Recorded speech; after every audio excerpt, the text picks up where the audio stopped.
Good morning, students. Today we will discuss about the anatomy of the parotid gland. इस image में आप देख सकते हो this is the parotid gland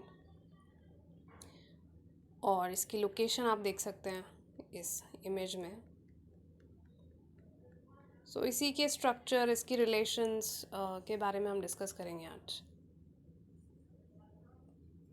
parotid gland जो है it is the largest salivary gland and it is about 25 gram in weight. तो parotid gland को समझने के लिए, उसके रिलेशंस को समझने के लिए कुछ स्ट्रक्चर्स हैं जिनसे आपका फेमिलियर होना बहुत ज़रूरी है. स्कल बोन का लेटरल व्यू है ये इस फिगर में यहाँ, और इसमें कुछ ऐसे स्ट्रक्चर्स हैं जो कि पैरोटिड ग्लैंड के रिलेशंस बनाते हैं, पैरोटिड ग्लैंड का बेड बनाते हैं. वो स्ट्रक्चर्स को जानना आपके लिए ज़रूरी है. In this image of the skull bone, this is the lateral view. यहाँ पे ये आपको जो स्ट्रक्चर दिखता है, this is mandible. And mandible में this portion is the body and this portion is the ramus of the mandible. This is the anterior border of the ramus of mandible. This is the posterior border of the ramus of mandible. ये जो आपको portion दिखता है, this is zygomatic arch.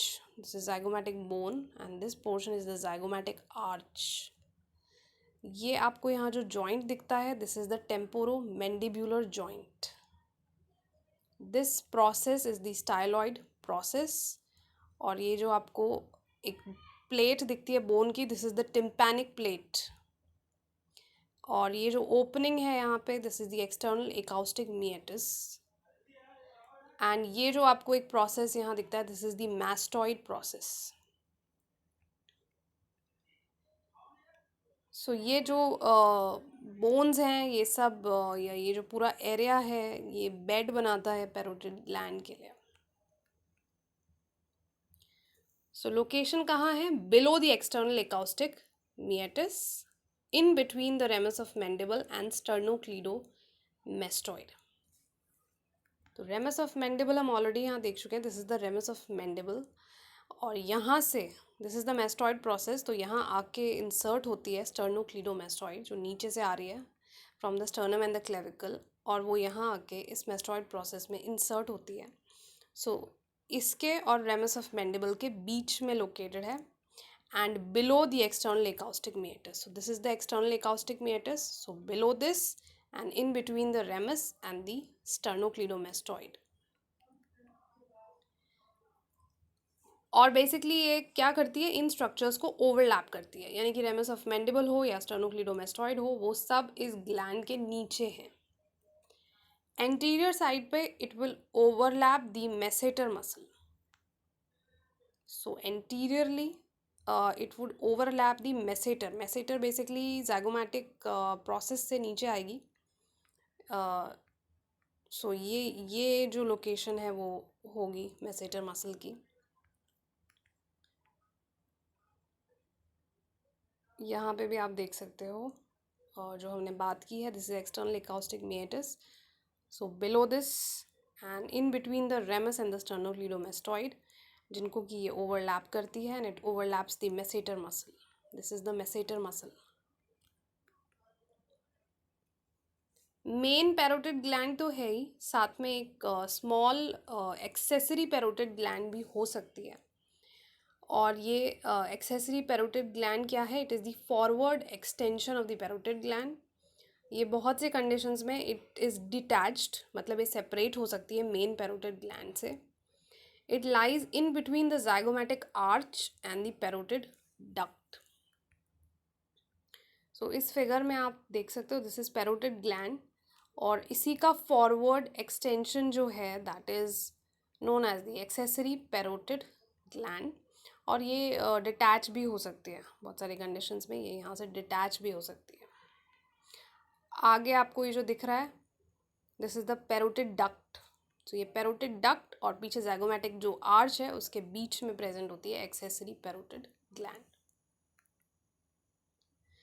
Capsule, जब भी कोई gland होती है तो उसकी कोई ना कोई कवरिंग होती है, और उस कवरिंग को बोला जाता है basically capsule. So parotid gland का भी एक कैप्सूल है and that is formed by the investing layer of the deep cervical fascia.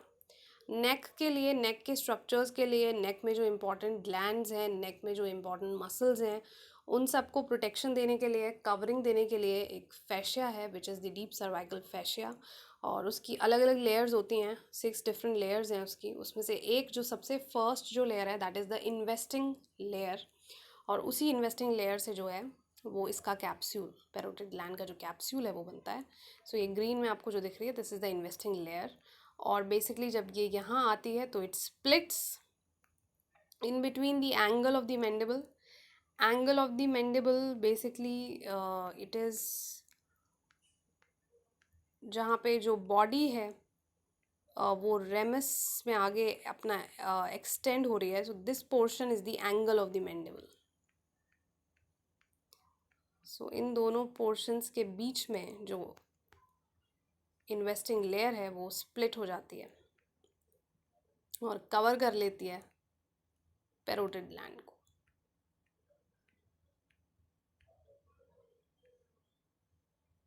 सो दो लैमिना, दो लेयर्स बनते हैं इस इन्वेस्टिंग लेयर के. One is the superficial lamina. Superficial है ये, इट इज़ थिक और ये पैरोटिड ग्लैंड से बिल्कुल अडियरेंट है, बिल्कुल चिपका हुआ है. और above it is attached to the zygomatic arch. Deep lamina is thin and it is attached, ये जो है ये पोस्टीरियर साइड पे होता है. So it is attached to the styloid process. It is attached to the angle and posterior border of the ramus of mandible and to the tympanic plate. So basically again हमने जो skull bone में जिन structures की बात की थी, so जो superficial lamina जो होगा investing layer का वो यहाँ पे attached होगा zygomatic arch से और gland को firmly adherent होगा. और जो deep lamina है वो posterior side में है. So angle and posterior border of the ramus of mandible, styloid process, tympanic plate, इन सब से attached होगा deep lamina.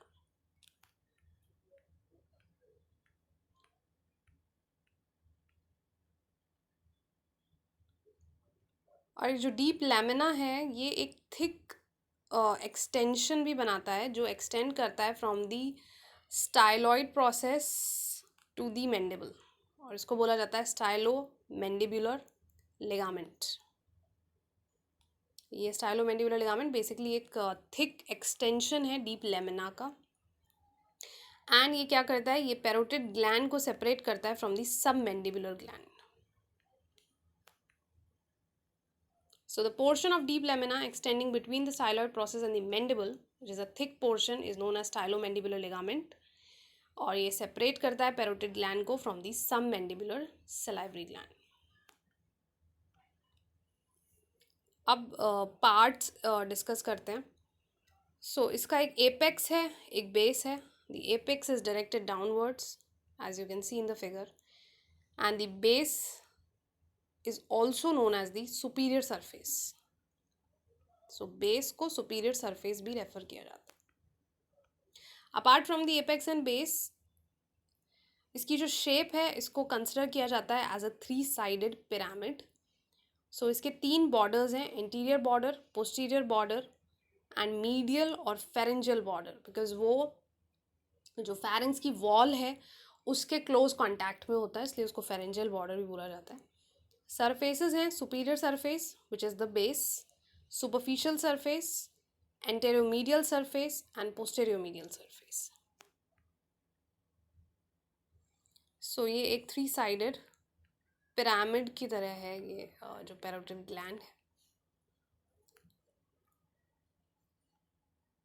एपेक्स जो है ग्लैंड का इट इज़ डायरेक्टेड डाउनवर्ड्स और वो जो है ओवरलैप करता है posterior belly of the digastric muscle. 2 बेली होती है इसके, इंटीरियर एंड पोस्टीरियर. सो जो पोस्टीरियर बेली है उसको ओवरलैप करता है और जो एडजॉइनिंग पार्ट है कैरोटिड ट्रायंगल का, नेक में जो है अलग अलग ट्रायंगल्स का फॉर्मेशन होता है. सो ये बेसिकली कैरोटिड ट्रायंगल को ओवरलैप करता है. 2 इम्पॉर्टेंट स्ट्रक्चर हैं जो कि एमर्ज होते हैं नियर द एपेक्स.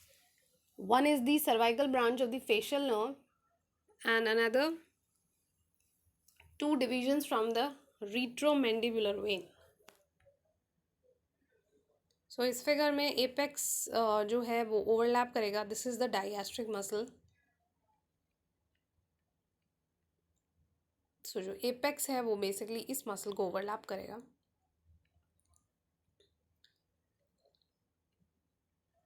एंड इसी से जो है आप you can see here this is the cervical branch of the facial nerve, and these are the two divisions of the retromandibular vein जो कि इसके एपेक्स से एमर्ज होते हैं, निकलते हैं.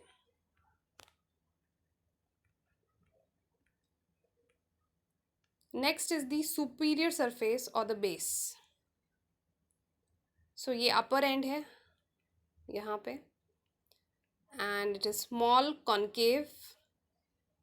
It is related with the external acoustic meatus, especially the cartilaginous part. It is also related with the posterior surface of the temporomandibular joint, and it is related with the superficial temporal vessels and the auriculotemporal nerve.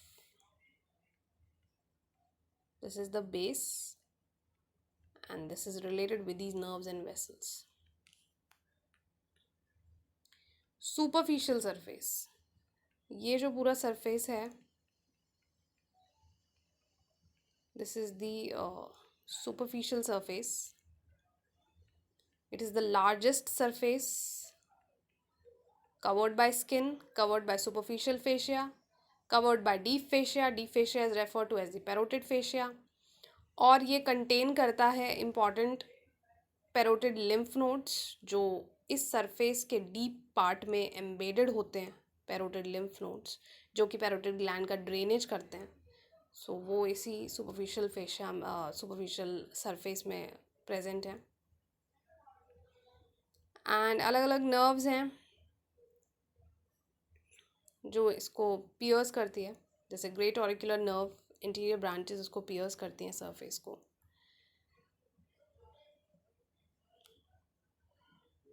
और ये related है with the pre auricular lymph nodes जो auricle के आगे जो lymph nodes होते हैं उनसे भी रिलेटेड है. प्लस प्लेटिज्मा मसल के जो पोस्टीरियर फाइबर्स हैं उनसे भी ये रिलेटेड है. बाकी के सरफेसेस हैं anteromedial surface and posteromedial surface. Anteromedial surface is related with the masseter muscle. It is related with the temporomandibular joint. It is also related with the medial pterygoid muscle. Masseter, medial pterygoid ये सब muscles of mastication है और हम detail में discuss करेंगे इन muscles को. Anterior medial surface is also grooved by the posterior border of the ramus of mandible. Posterior medial surface जो है उसकी relations में आता है mastoid process, sternocleidomastoid muscle, posterior belly of the digastric, styloid process, and बहुत important arteries और nerves इससे related हैं. That is the external carotid artery, internal carotid artery, the deep part, and the facial nerve enters the gland through the surface.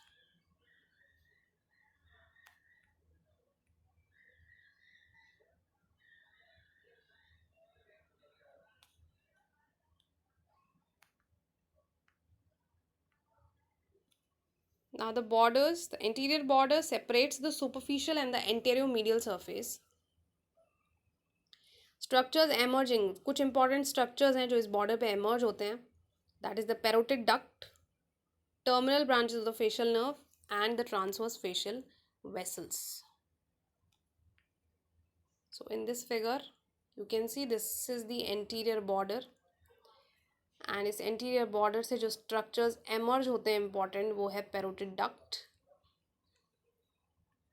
The transverse facial vessels and the terminal branches of the facial nerve.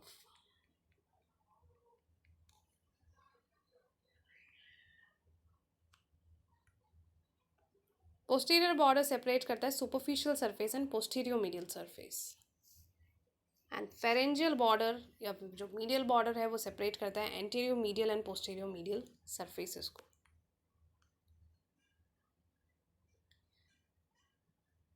Parotid duct क्या है? Basically it is a thick walled duct जो secretions को drain करती है. 5 centimetre in length. It emerges from the middle of the interior border. वो हमने figure में देखा है. इंटीरियर बॉर्डर के मिडिल पोर्शन से ये ऑलमोस्ट जो है एमर्ज होती है parotid duct.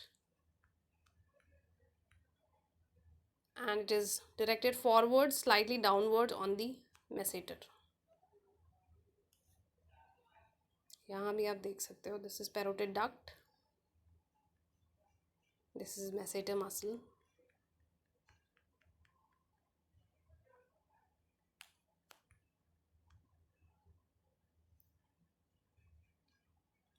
Superiorly, it is related with the accessory parotid gland. It is related to the transverse facial vessels and the upper buccal branch of the facial nerve.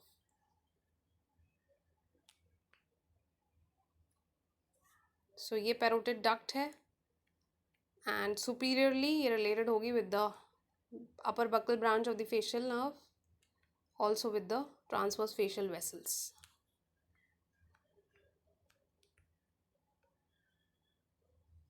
Finally, it opens into the vestibule of the mouth opposite the crown of upper second molar tooth. So ये बहुत important एक area है. यहाँ पे opening होती है parotid duct की.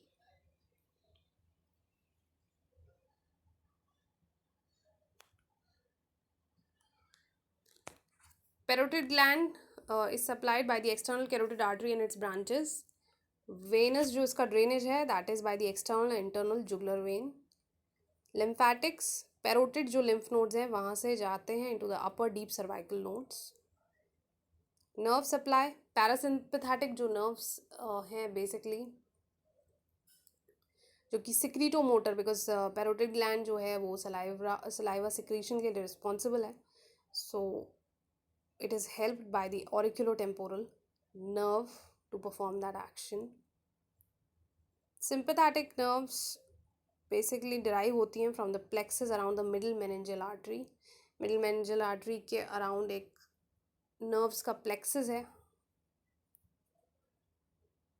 and they are vasomotor in action. Sensory supply is also by the auriculotemporal nerve. Parotid fascia जो है that is supplied by the sensory fibers coming from the great auricular nerve.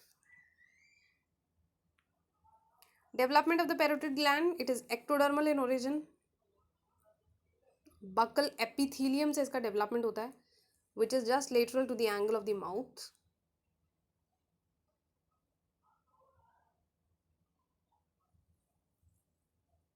Mesoderm जो है वो connective tissue septa जो इसके अंदर होते हैं वो फॉर्म करता है.